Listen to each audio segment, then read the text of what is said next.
Hello movies lovers, स्वागत है आपका एक और वीडियो में। आज हम जिस मूवी को एक्सप्लेन करने वाले हैं उसका नाम है कंतारा, जो कि साउथ फिल्म इंडस्ट्री की सबसे बड़ी हिट में से एक है। मात्र 15 से 20 करोड़ में बनी फिल्म ने लगभग 400 करोड़ की कमाई की है और इस फिल्म की जितनी तारीफ की जाए उतनी कम है। इस मूवी की स्टार्टिंग होती है 1847 से, जहाँ पर एक राजा हुआ करता है जिसके पास धन दौलत और एक बहुत बड़ा राज्य था, लेकिन फिर भी उसके पास एक चीज की कमी थी। वो चीज थी मन की शांति। और इसके लिए उसने कई सारे मंदिरों में सोना चढ़ाया, गरीबों को खाना खिलाया और बहुत अच्छे काम किए, पर इसके बावजूद भी राजा को अपनी मन की शांति नहीं मिल पा रही थी। इन सब से परेशान होकर वो एक साधु के पास जाता है जो उसे शांति का रास्ता दिखाता है। वो कहता है कि तुम्हें बस चलते जाना है, शांति तुम्हें खुद ब खुद मिल जाएगी। तो राजा अपनी शांति की तलाश में निकल जाता है अपने राज्य को छोड़कर। वहां से निकलकर वो बहुत से तीर्थ स्थलों गाँव में जाता है, पर फिर भी उसे कहीं भी मन की शांति नहीं मिलती, जिससे राजा काफी हताश हो जाता है और एक जंगल में चला जाता है। तभी जंगल में से उसे एक आवाज सुनाई पड़ती है। तब वो उस आवाज की ओर बढ़ता है और उसे एक पत्थर दिखाई देता है और इस पत्थर को गांव वाले पंचोली देव के नाम से पूजा करते थे। और इस पत्थर को देखकर राजा के मन में एक ऐसी शांति आती है जिसकी तलाश में वो भटक रहा था। इसलिए वो डिसाइड करता है कि वो इस पत्थर को अपने राजमहल में ले जाएगा। तभी वहां पर जंगल के लोग आ जाते हैं जो राजा को पत्थर ले जाने से मना करते हैं और राजा को कहते हैं कि ये पत्थर हमारे देव हैं, यही हमारी इस जंगल में रक्षा करते हैं। लेकिन राजा उनसे काफी रिक्वेस्ट करता है कि वो उसे इस पत्थर को ले जाने दें। पर तभी अचानक से एक शख्स के अंदर पंचोली देव आ जाते हैं और वो राजा से कहते हैं कि अगर मैं तुम्हारे साथ चलूं तो तुम इस गांव को क्या दोगे। जिस पर राजा कहते हैं कि जो आप मांगो। फिर तभी देव चिल्लाते हैं और राजा को कहते हैं कि जहां तक मेरी आवाज आ रही है वहां तक की जमीन तुम्हें इन जंगल वालों को देनी होगी, क्या तुम दे सकते हो। तो राजा उनकी बात मान जाता है और देव भी उनके साथ चलने को तैयार हो जाते हैं। लेकिन वो उसके सामने एक शर्त और रखते हैं कि अगर उन्होंने अपना वादा तोड़ा तो उनका उग्र रूप सब कुछ तबाह कर देगा। तो राजा उनकी सारी शर्तें मान जाते हैं और देव भी उनके साथ राजमहल में चले जाते हैं, जिसके बाद उसकी मन की शांति उसे मिल जाती है। अब सीन शिफ्ट होता है 1970 में, जहां पर भूताकोला नाम का एक फेस्टिवल चल रहा होता है और इस फेस्टिवल में इस गांव का एक बंदा देव बन के नृत्य करता है और कुछ देर के लिए देव उसके अंदर भी आ जाते हैं। अब हम देखते हैं कि इस साल फेस्टिवल में उसी राजा का एक वंशज भी आया था जो देव को 1847 में ले गए थे। लेकिन वो वंशज अपनी जमीन को वापस लेने आया था जिस पर वो बड़े बड़े मॉल बना सके और मुनाफा कमा सके। फिर वो बंदा पंचोली देव के पास आकर कहता है कि मुझे अपनी जमीन वापस चाहिए और उन सबको कोर्ट की धमकी भी देता है, जिस पर पंचोली देव कहते हैं कि गाँव वालों को ये जमीन तुम्हारे राजा ने ही दी है और अगर उसने वचन तोड़ा तो उसको उसका भुगतान करना पड़ेगा। और आगे हम देखते हैं कि जब वो वंशज जमीन के कागजात लेकर कोर्ट जा रहा था तो कोर्ट की सीढ़ियों पर खून की उल्टी करके उसकी मौत हो जाती है। इससे साफ था कि देव के उग्र रूप ने ही उसके प्राण लिए हैं, क्योंकि उसने अपना वादा तोड़ा था। अब कहानी शिफ्ट होती है 1990 में, जहां पर इस कहानी का हीरो शिवा बफेलो की रेस करते हुए दिखाया जाता है। और शिवा आज तक कोई रेस नहीं आ रहा है और वो आज भी रेस जीत जाता है, लेकिन मेडल उसको नहीं दिया जाता बल्कि साहब के बंदे को दे दिया जाता है, जिस पर शिवा को बहुत गुस्सा आ जाता है और वो साहब के लोगों से काफी मारपीट करता है और आखिरकार साहब उसको मेडल दे देता है। और ये साहब कोई और नहीं बल्कि उसी राजा का वंशज था और उसी का बेटा था जो कोर्ट की सीढ़ियों पर खून की उल्टी करके मरा था। लेकिन वो अपने पिता की तरह लालची नहीं था, बल्कि वो तो गाँव वालों की मदद भी किया करता था और हर बार भूताकोला फेस्टिवल के लिए पैसे भी दिया करता था। इस बार भी वो शिवा को कुछ पैसे देता है इस फेस्टिवल के लिए। और यहाँ पर हमें यह भी पता चलता है कि इस फेस्टिवल में शिवा के खानदान से ही कोई शख्स नृत्य करता है देव बन के, और इस हिसाब से शिवा को भी ये परफॉर्मेंस करनी चाहिए थी। लेकिन उसे इससे काफी डर लगता था क्योंकि 20 साल पहले उसके पिता यही परफॉर्मेंस करते हुए रहस्यमय तरीके से गायब हो गए थे। इसी वजह से शिवा के चाचा का लड़का गरुड़ा इस फेस्टिवल में देव की परफॉर्मेंस किया करता था।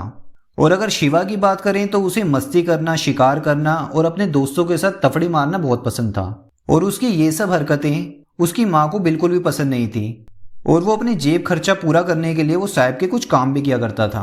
फिर एक दिन गांव में मुरली नाम का एक फॉरेस्ट ऑफिसर आता है जो कि काफी स्ट्रिक्ट और ईमानदार ऑफिसर था। इसलिए वो जंगल में हो रहे गैर कानूनी काम जैसे पेड़ काटना, शिकार करना आदि को बंद करवा देता है। अब कुछ समय बाद भूताकोला फेस्टिवल आ जाता है जिसको गाँव के सभी लोग बना रहे होते हैं जोर शोर से और बम पटाखे भी फोड़ रहे होते हैं। लेकिन फॉरेस्ट ऑफिसर उनको पटाखे फोड़ने से मना करता है क्योंकि उसे लगता है कि जंगल के जीव जंतु इससे परेशान हो रहे होंगे। और यहीं पर फॉरेस्ट ऑफिसर और शिवा की बहसबाजी हो जाती है।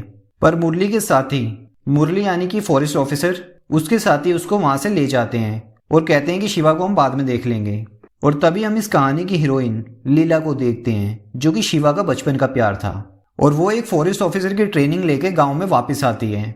अब शिवा साहब से बात करके लीला की पोस्टिंग इसी गांव में करवा देता है। अब एक दिन शिवा और उसके दोस्त पेड़ काट रहे होते हैं, लेकिन इसके बारे में मुरली को पता चल जाता है। मुरली यानी कि फॉरेस्ट ऑफिसर। और वो शिवा को रंगे हाथों पकड़ने के लिए अपनी जीप में उसी जंगल में आ जाता है।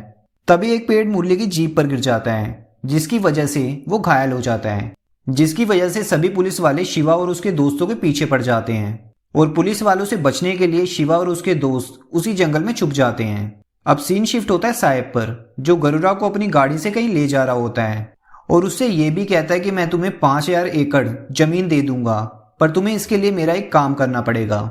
फिर साहब उसे भूताकोला फेस्टिवल में जब वो देव की परफॉर्मेंस कर रहा हो झूठ बोलने को कहते हैं, लेकिन गरुड़ा इसके लिए मना कर देता है, जो कि साहब को पसंद नहीं आता। इसलिए साहब उसके पेट में चाकू मारकर उसे मार डालता है। फिर एक दिन देवेंद्र यानी साहब एक पार्टी देता है शिवा को और उसको भड़काता है मुरली के खिलाफ। वो शिवा से बोलता है कि जिसने तुम्हारे भाई गरुड़ा को मारा है वो फॉरेस्ट ऑफिसर मुरली है। ये सुनकर शिवा को गुस्सा आ जाता है और वो गुस्से में मुरली को मारने के लिए निकल जाता है, लेकिन रास्ते में वो दम मारने के लिए एक लोहार के पास रुक जाता है जिसका नाम महाजन था। जहाँ महाजन उसे बताता है कि मैंने गरुड़ा को साहब के साथ देखा था और अगले दिन गरुड़ा की लाश देखी, जिससे साफ है कि उसकी जान साहब ने ही ली है। जब ये दोनों बातें कर रहे थे तो साहब के आदमी ये सब सुन लेते हैं। फिर उसके आदमियों और शिवा के बीच एक मस्त फाइट होती है और इस फाइट में शिवा सबको मार देता है। अब अगले दिन ये बात पूरे गांव में फैल जाती है कि गरुड़ा को मारने वाला साहब है। अब गांव वाले और फॉरेस्ट ऑफिसर मिलकर साहब के आदमियों का सामना करते हैं और तभी एक बाहुबली टाइप का बंदा शिवा को एक हाथ से उठा लेता है और उसको बहुत मारता है। तो तभी शिवा एक पत्थर से टकराता है और फिर शिवा में आते हैं उसके देव पंचोली, जो एक एक करके नृत्य करते हुए सबको मार देते हैं और गांव वालों को बचा लेते हैं। अब फिर से एक बार भूताकोला फेस्टिवल आता है, जिसमें शिवा देव बनकर एक बहुत अच्छी परफॉर्मेंस देता है और मुरली का शुक्रिया भी करता है। तभी शिवा यानी पंचोली देव को जंगल से एक आवाज आती है और जंगल में उसी आवाज की तरफ भागने लगता है और उसी जगह पर आ जाता है जहां उसके पिता गायब हुए थे। अब हम देखते हैं कि दोनों पंचोली देव आमने सामने होते हैं, यानी कि उसके पिता और वो, और अब दोनों पंचोली देव गायब हो जाते हैं और इसी सस्पेंस के साथ ये मूवी खत्म हो जाती है। अगर मूवी में एक्टिंग और स्टार कास्ट की परफॉर्मेंस की बात करें तो 1 नंबर की है, तो इसमें मिलेंगे 5 में से 5 नंबर, क्योंकि एक एक आर्टिस्ट ने कहानी में जान डाल दी है। और अगर इसकी स्टोरी की बात करें तो इसकी स्टोरी को मिलेंगे 5 आउट ऑफ 5 नंबर, क्योंकि ये काफ़ी अलग स्टोरी है। वैसे तो जानी जाती है साउथ इंडस्ट्री अलग टाइप्स की मूवी बनाने के लिए ही, क्योंकि बॉलीवुड की तरह वो कॉपी पेस्ट नहीं करते, उनकी स्टोरी बिल्कुल अलग ही होती है। मतलब 1 मिनट भी आप इस मूवी के अंदर बोर नहीं होने वाले, फुल एंजॉय करोगे आप इस मूवी को। काफ़ी हटके मूवी है, जरूर देखनी चाहिए आपको ये मूवी। ओवरऑल इस मूवी की रेटिंग की बात करें तो इसकी IMDb रेटिंग भी काफ़ी अच्छी है और जिसने भी इस मूवी को देखा वो उसकी तारीफ ही कर रहे हैं। और ये साउथ फिल्म इंडस्ट्री की 2022 की सबसे बड़ी हिट है, क्योंकि छोटे छोटे जो इसमें एलिमेंट है, कहानी है इसकी, VFX है इसके अंदर, फाइटिंग सीन्स हैं, वो काफ़ी अच्छे हैं। बॉलीवुड से तो फर बेटर है। तो बिल्कुल आपको ये मूवी देखनी चाहिए। अगर आपको वीडियो अच्छी लगे तो लाइक कीजिए और चैनल को कीजिए सब्सक्राइब ऐसी वीडियो देखने के लिए। Bye bye, take care. तो मिलते हैं फिर नेक्स्ट वीडियो में।